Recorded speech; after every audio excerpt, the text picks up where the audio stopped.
अगर आप भी चाहते हैं कि हमारे JB म्यूजिक स्टूडियो चैनल के सभी ऑडियो वीडियो सबसे पहले आप तक पहुंचे, तो हमारे चैनल को सब्सक्राइब करें और बेल आइकन को दबाना ना भूलें।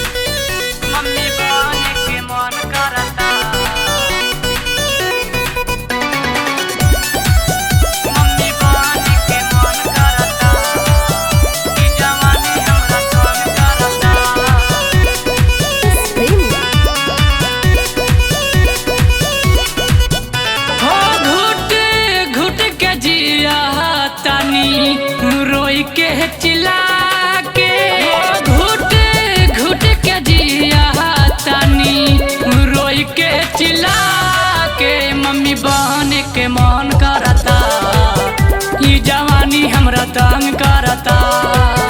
मम्मी बहन के मन करता, ई जवानी हमरा तंग करता।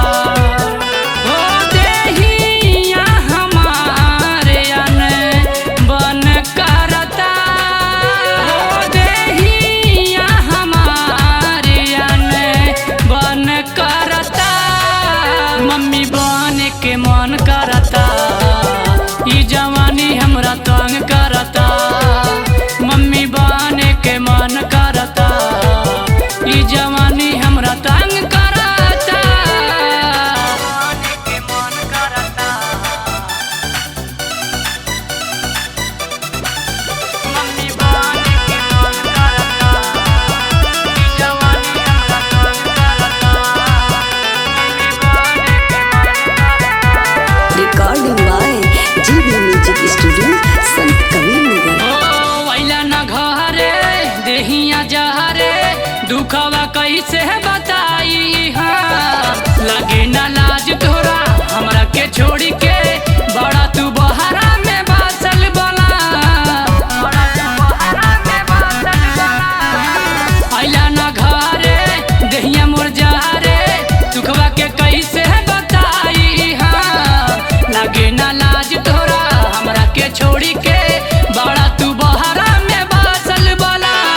भाई बाछुहाराई बदन गहदरा के, पूरा कहदा सपना देह से मिलन करा के। मम्मी बहन के मन करता, ई जवानी मोर तंग करता।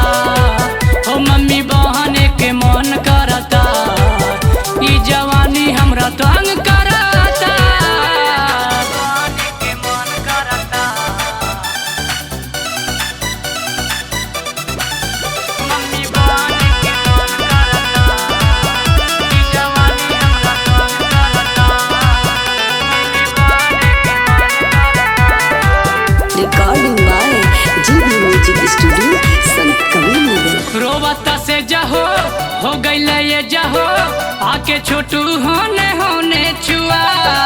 मानत मन नहीं के कैसे मनाई, आके सूरज पिया हम पे मुआ, आके सूरज पिया हम पे मुआ। रोवता से जहो हो गईल ये जहो, आके छोटू होने होने छुआ। मानत मन नहीं के कैसे मनाई, आके सूरज पिया हम पे मुआ। देखा तानी रहिया हम आसरा लगा के, छोड़ी गईल सैया हमके जियते मुआ के। मम्मी बहन के मन करता, ई जवानी हमरा तंग करता। मम्मी बहन के मन करता, ई जवानी हमरा तंग करता। घुट घुट के जिया तानी, रोई के चिल्ला के मम्मी बहन के मन करता, ई जवानी हमरा तंग करता।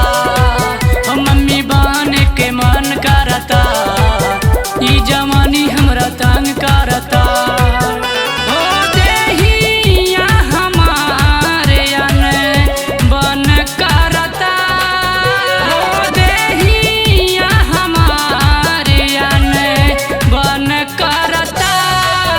मम्मी बहन के मन करता, ई जवानी हमरा तंग करता।